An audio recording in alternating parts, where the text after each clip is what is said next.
What is up, everybody? Treadmill talk time. Oh, it's 6 o'clock in the morning here, so it's gonna take me a second to wake up. And I haven't had coffee. But I got this treadmill, and I know that's gonna wake me up. So here we go. I honestly don't even know what I'm going to title this one yet. So we will see. I'm just going to talk, and we will find out from there. But first things first, have to give a shout out to Yolanda. She has now lost 14 pounds. I believe it's been a little less than 2 weeks. So great job, Yolanda. Here's a virtual high five for you. You're doing great. Keep at it. Stay consistent. Also, my girl Gemma, going through a little bit of stress and anxiety. I want to send my love. I want to tell you, you're going to be okay. You're going to get through this. Remember, take those deep breaths. Got a lot of love and respect for you. And your time is now. Always remember that. Your time is now. But, so this week's been a pretty crazy week for me, overall. And I actually took on a more of a difficult client currently because he is focusing on getting rid of a very intense drug addiction. And so I'm in the process of dealing with that right now. And our first meeting went amazing, actually. Went really, really good. The thing is, what makes it difficult is people can tend to do well when you're there, supporting them and lifting them up, but it's the scary moments of when you're not there anymore. You can't enable people. I've learned that through several years of training. Enabling, you can't always be there for them. They have to be there for themselves. But you can guide them, and you can try and train their mind to think a little bit differently and put them in a situation to be successful. I have a really high track record of that, so just send me your prayers and your luck on that one, guys, because I love the challenge. I embrace the challenge, and I want to lift people up. Doesn't always happen that way, but it happens that way more often than not. And speaking of that, I do have to bring this up. So he was working in a drug rehab center. Like, he's really serious about this. He's doing his best, doing his very best. And I give him all the respect in the world because having an addiction is a very difficult thing to cope with.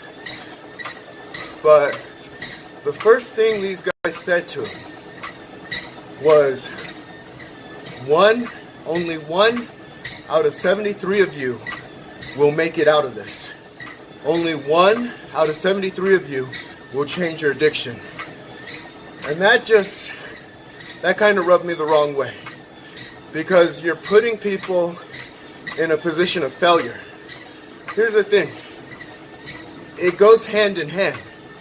Don't play it like it's just on them, because it's not.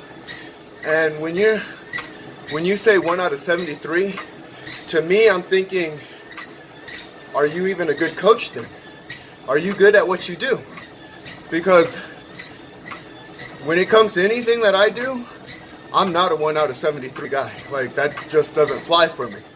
And on top of it, if it is 1 out of 73, I'll tell you, hey, 1 out of 73, let's make it 2 out of 73.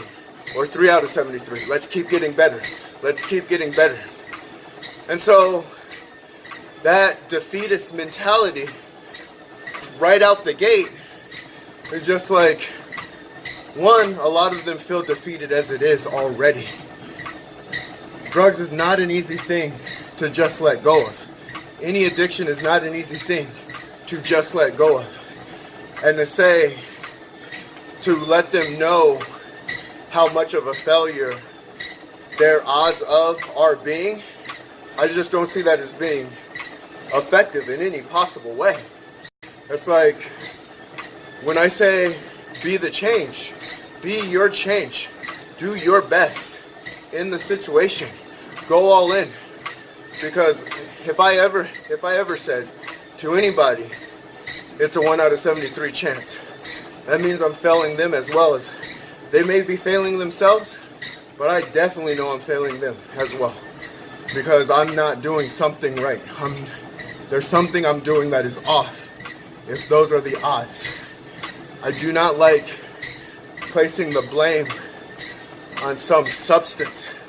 Like the substance is just so powerful that we just can't get people off of certain things. Like, I think that's bullcrap. Personally, I think there is an addiction to sugar. When you go, like, you look at a brain scan of someone between having sugar and cocaine, and it's similar. It's very similar. And so when I train people and I get them off of that sugar, and realizing that addiction, it's a strong form of an addiction. And I'm not going to say, was it hard? Yes, it's hard. It's hard getting people off of sugar. And I don't get them off of it meaning you can never have it again. But there's a difference between an addiction and you're in control. It's a big difference between those two. Being in control and having an addiction are two very different things. An addiction means you are not in control. You are an addict on it. You cannot stop taking it. But my track record's really high on that. And I think it's really high because I really take the time to know the individual that I'm dealing with. How can you possibly encourage a person when you know nothing about that person? I don't see how that's a possibility. And I think too often we try and lump some and group some, everything together, and we end up helping nobody in the end. You don't help anybody because everybody needs different things. Everybody's in different situations. When it comes down to, I'll never forget, there was a time, and it's really kind of funny actually, but this was back in the day when I was training at a place called Epiphany, and it was, I'm training 8 girls, right? 8 girls at the same time. And I didn't even realize that I was doing it myself until I sat back and I'm like, wow. Like, you know, those moments where even you impress yourself, like I was kind of impressed.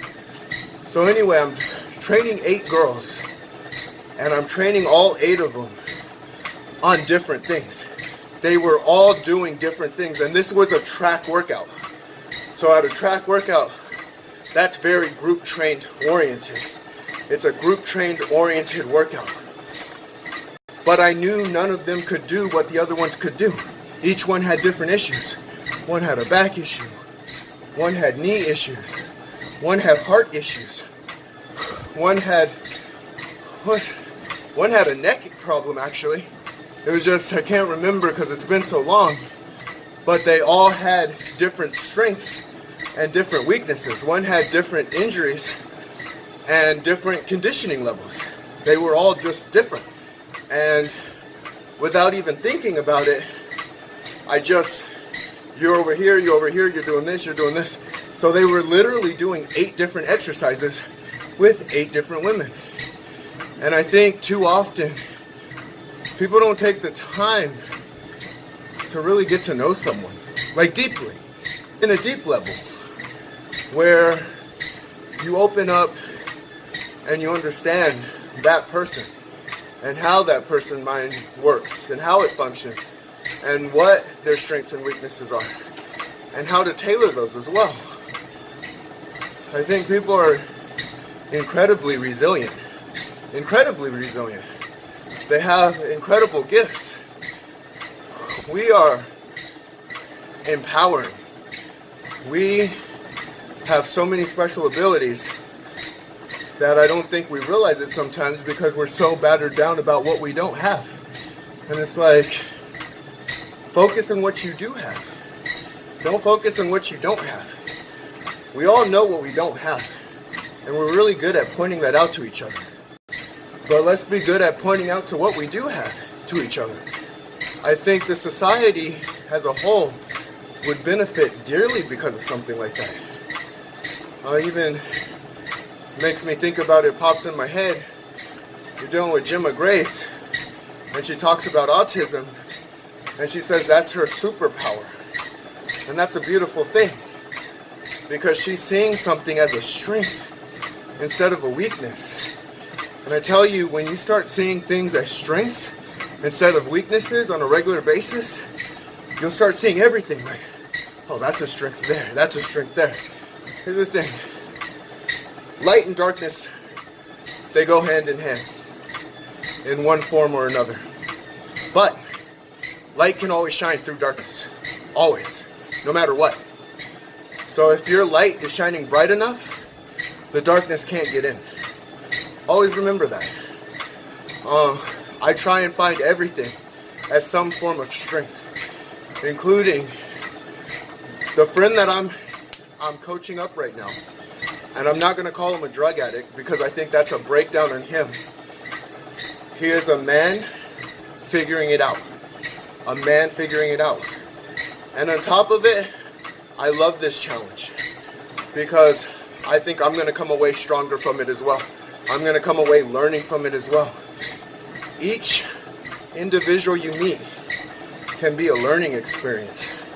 And that's the beauty of this journey, is that every person we meet, that is a brand new story, a brand new perspective. I know the basis. Like I said, I've coached a lot of people. I'm an advocate in psychology. I love knowing how the mind works. I love understanding mindset. I've been an athlete most of my life.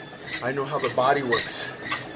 I know how the body sets. I know the basis. I know I have a solid base and a solid foundation. I got that going for me. And I learned how to sell because as a personal trainer, if you don't have any clients, then you don't have any money no matter how much you're charging. So I had to learn that skill set as well. I learned all these skill sets and I have a base, but I still know each individual is different. It is not so simple and cut and dry to say this is the way it works, because it's not. And that's the beauty of it. That's what makes it fun. That's what makes it the journey. You get to learn and understand and grow with people. That's why when I do have these subjects and I do talk about them, each subject is a complicated subject within itself, because you're putting it in a framework of a generalization. And that honestly is an impossibility. You cannot generalize every situation because everybody's situation is different. And so knowing that information, I started doing research on successful people. Why successful people became successful. Why they got to where they were. What made them tick. What made them special. What made them different. And then I wanted to take it a step further though, because not a lot of people talk about the unsuccessful. Why are the unsuccessful unsuccessful? Why can't they do it? Why are they incapable? And so I started doing research on that. And I also started learning and growing through talking through my friends, my family, why certain family members where were they were, and why certain friends were where they were at. And it all makes sense, all these patterns and habits, and they just start coming together, and you're like, okay, well, this person's doing this. Okay, this person's doing this. But the beauty of it, when you know the whole lesson, when you see it in a bigger picture and in a bigger framework, you can see how to help people get out of situations that they have somehow put themselves in, to whether it be their own demise or environmental circumstances, or a little bit of both. You have to understand it. to a full degree before you can do anything or change anything about it. So always remember that. Now, I don't want everybody to have to focus on doing that because, like I said, we're focused on being great. Be great, greatness within. Find what you're great in and run like hell towards that direction. When you're great in one thing, you'll be good in all things, but you can only be great in one thing. So mine is really coming down to understanding people, understanding each individual as an individual. I don't think everybody has that skill set. That is a skill set that I'm very passionate about, and so that's what I love to do. But I also love bringing people together because that's the skill set that I have, is I do my best to help people see eye to eye and understand, look, we all have differences, but we all have a lot of similarities too. And at the end of the day, we just want to be loved. Like, that's what it really comes down to. What your definition of love is going to be different, but at the end of the day, people just want to know that they matter. That's what it comes down to. And it's just one of those cool things when I can sit down and talk to a person for hours on end. Sometimes I get in trouble with my wife because I do that. Like, I love talking to people. I love understanding people. I love learning about people. And I love learning about people as an individual, not as a group. Because I know the group sense, but it comes down to understanding the individual. That's when it becomes a challenge. Within a group, it seems too easy. It's like, this group does this. But you can say to yourself, let me think of a specific food that would be considered a health food. Broccoli, for instance. So broccoli is considered a health food. But is it a health food to someone who has digestive issues, who can't break down broccoli properly? Is it a health food to somebody who is allergic to broccoli? No, it is not. They probably don't want to eat a lot of broccoli, if any, for that matter. And that is where the challenge in lies. Each individual is different. That is the beauty of it. That is the fun of it. And, just crossed my mind. Got to give a shout out to Lobo. Lobo's the man. He's got a radio show. This guy, this is what I love about him. Because I'll go on YouTube and I watch people's shows, and some people will take their opinions and turn them into facts. And that kind of drives me a little bit crazy. It boggles me how people can sometimes, they don't differentiate the two. Lobo is one man. He will tell you, this is my opinion, and he'll let you know how he feels about his opinion. But he knows it is an opinion. Just as I'm the same way, a lot of the stuff that I'm talking about is not factual. It's opinion based. There really isn't that much factual information out there to say, I can tell you as a fact, this is what it is. And facts change too. That's the funny thing. That's a whole new can of worms. But know the difference between your opinions and facts, because I've seen people take an opinion, it's an opinion, and throw it out there like this is factual information.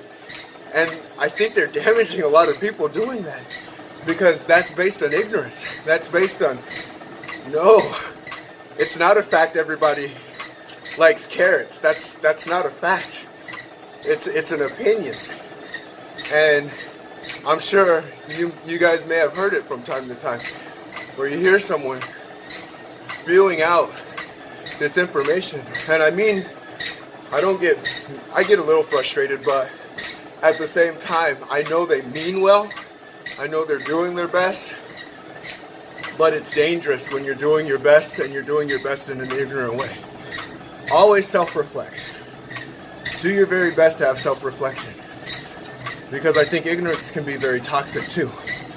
When you go in an ignorant world and you spread ignorance, ignorance breeds ignorance, and that just gets really bad for everybody in intensive purposes. Focus within yourself. Be your own change. When you're your own change, everything else works itself out. Build your knowledge up. Learn as much as you can. Respect people as much as you can. Now, respect can be an interesting subject because, like I said, respect is a two-way street. If a person's not respecting you, you don't have to respect them back. But you can try and understand them. That's your choice. I usually go a little bit above and beyond. Like I said, that's my choice. Again, my opinion. I go above and beyond for people. I push it to a new envelope. And honestly, I'm happy with each envelope that I've pushed because I learn so much from each individual that I deal with. And I see, oh, that's why they act the way they do. And they actually can change. When you understand, oh, this person's hurt. This is why they're doing what they do. They just need love. They just don't know how to express it. But again, like I said, to each their own on that one. If a person doesn't respect you, you by no means have to respect that person back. That's up to them. You know, that's up to both parties in question. You guys do whatever you feel like you have to do. I do feel there's a universal energy, so I think people come into people's lives when they have to come into people's lives, when it's time for them to come into people's lives. Now you have the choice in how you're going to act on it, though. You do get to choose, am I going to take this in because this is what I need at this time, or am I not? Sometimes it's an easier process than others. Sometimes some of our most difficult challenges come from people who make us feel the most uneasy, and they challenge us in such a way, we call them toxic, and instantly dismiss them. But sometimes those are the best life lessons that you need. Sometimes you need to get broken down by people. Sometimes you need to get broken down severely by people. I think if you're a narcissist and you don't think you're a narcissist, because I've actually done some research on that, and narcissists don't think they're narcissists. It's an oxymoron in a way, but it is what it is. But if you have everybody telling you how you're treating a certain person, and that's going to be hard to wake up, to look at that, to see it as constructive criticism. Sometimes we have constructive criticism and we take it as people are being bullying or people are being mean, and that's not always necessarily the case. So that's why I always say, do your very best. Self-reflect in the situation that you're in. If you have a whole bunch of people saying the same thing, odds are kind of saying they might be onto something. Again, that's not always true. Sometimes people are early adapters in certain things, and if you have the passion to follow through with it, then by all means follow through with it. And that's where the difficultness of it comes. It's not as simple and black and white as certain things are always right and certain things are always wrong. It's just having the thought process of understanding that and reverse engineering it and breaking it down and seeing where it makes sense for you as an individual. Going all out, getting a little bit better, constantly improving. So if you made it this far with me, thank you. 24 minutes in, so I'm thinking of doing 25. Hopefully you're still here, Yolanda. Keep on doing what you're doing. So happy for you. You're putting it together. You're going to keep putting it together. Stay with it. Stay consistent with it. Like I said, keep that consistency. I know you can do it. And if you fall and stumble, you just get back up. That's all I say. Focus on what you can control, not what you can't. Always do that. That's for everybody, actually. Always focus on what you can control. If you do that, you become empowered. If you're so focused on what you can't control, you become anxious, you become fearful, and that's not a good feeling to be in. So do your very best. Keep being great, people. All right. Woo! Over 25. We did it. I hope you guys are having a great day. Take care, everyone.